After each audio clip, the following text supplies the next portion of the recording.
নমস্কার বন্ধুরা, কেমন আছো তোমরা সবাই? জিতুস মম কিচেনে তোমাদের আবারও স্বাগতম। তো আজকে কিন্তু রান্নাবান্নার ভিডিও না, আমরা পরিবারের সবাই মিলে শীতের ছুটিতে কিন্তু ঘুরতে গিয়েছিলাম। তো সেটা তোমাদের সঙ্গে আজকে শেয়ার করব। তো যাওয়ার পথে আমরা গিয়েছিলাম নড়াইল নিলিবিলি পিকনিক স্পটে ঘুরতে। তো যাওয়ার রাস্তাটা কিন্তু অসাধারণ সুন্দর ছিল। দুপাশে এত সুন্দর সরিষা ক্ষেত, মানে আসলে এটা না দেখলে বোঝার মতো না। যারা আমরা শহরে থাকি তাদের কাছে কিন্তু এটা আসলে খুবই স্পেশাল একটা জিনিস। মানে এত সুন্দর গ্রাম্য দৃশ্য আসলে আমরা সচরাচর দেখতে পাই না কিন্তু। তো আমরা কিন্তু তখন ওইখান থেকে আমরা এই জি বাইকে করে চলে গিয়েছিলাম। ওইখান থেকে বেশি দূর না, ওইখান থেকে যেতে কিন্তু আমাদের আমার যা এবং দেওর কিন্তু নড়াইলে থাকে, তো ওদের বাড়িতে ঘুরতে গিয়েছিলাম। তো ওইখান থেকে ওদের সাথে নিয়ে কিন্তু আমরা এখানে ঘুরতে গিয়েছিলাম। দেখো আমরা চলে এসেছি। কারা কোথায় উঠবা? কোথায় উঠবা বাবা?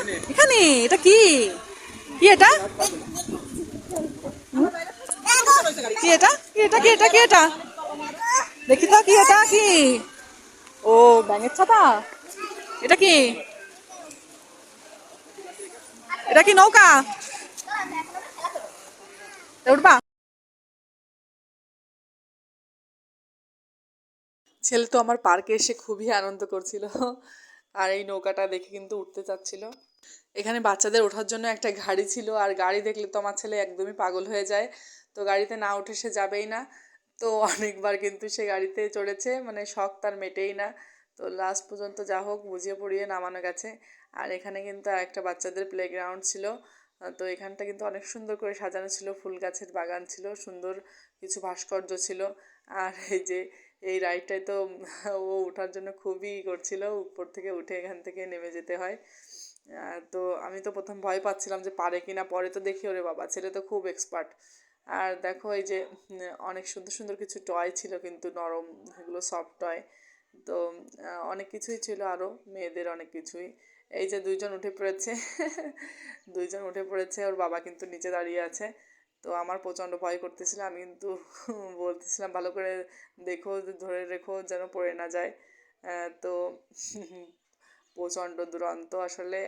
আমিও ভাবছিলাম যে পড়ে যাবে, কিন্তু না, সে কিন্তু খুব সুন্দরভাবে উঠছিল আর নামছিল। তাকে তো এখান থেকে বেরই করা যাচ্ছিল না একদম। দেখুন কিভাবে উঠে যাচ্ছে, আমারই ভয় করতেছিল, কিন্তু ওর একটুও ভয় করতেছে না। মানে বর্তমানে ছেড়ে পেলেই বোধহয় এরকম হয়। ওর বাবা কিন্তু ধরে রাখতেছিল। মাঝখানে কিন্তু পুকুর ছিল, একটা পুকুরের মাঝখানে কিন্তু একটা সুন্দর এখানে এসে বসা, বা বসা ঠিক না, এখানে ঘোরার মতো একটা জায়গা ছিল। আর এখানে দেখুন বাচ্চাদের অনেক খেলনা ছিল, প্লাস মেয়েদের কসমেটিক্স ছিল অনেক কিছু। তো এখান থেকে কিন্তু কিছু আমরা কেনাকাটা করেছিলাম।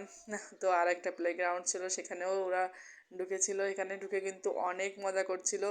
তো আমার যার দুই মেয়ে, তারাও কিন্তু অনেক মজা করছিল, ছোটোটা পর্যন্ত আসলে খুব মজা করছিল। দেখুন ছোটোটা যে কি নাচ নেচেছে তা বলার বাইরে। আমার ছেলে তো এই গাড়ির জন্য কান্নাকাটি, মাঝখানে যুদ্ধ করেছে অনেক। তো তারপরে এখানে ঢোকার পরে একটু ঠান্ডা হয়ে খেলা করছে, ওই যে তিনজনে মিলে খুব আনন্দ করছে কিন্তু। এই যে আবার এর ভিতর কিন্তু তার গাড়িও লাগবে, এখন প্যাকেট খুলে সে গাড়ি নিয়েও খেলা শুরু করে দিয়েছে। তো গাড়ি নিয়ে খেলছে, বল নিয়ে খেলছে, আসলে খুব মজা করেছে। মানে আমাদের আনন্দটা তো আসলে এখন কিছুই না, ওদের আনন্দটাই সব আসলে। ওরা যেটাতে ভালো থাকবে আমরাও সেটাতে ভালো থাকবো। তো এই তো দেখুন, এই যে আমার পুচকি মাও কি সুন্দর আনন্দ করছে। তো যাই হোক, সবাই মিলে কিন্তু একটা খুব সুন্দর সময় পার করলাম। ভালো থাকবেন সবাই, আর জিতুস মম কিচেনের পাশেই থাকবেন। Tata, bye bye.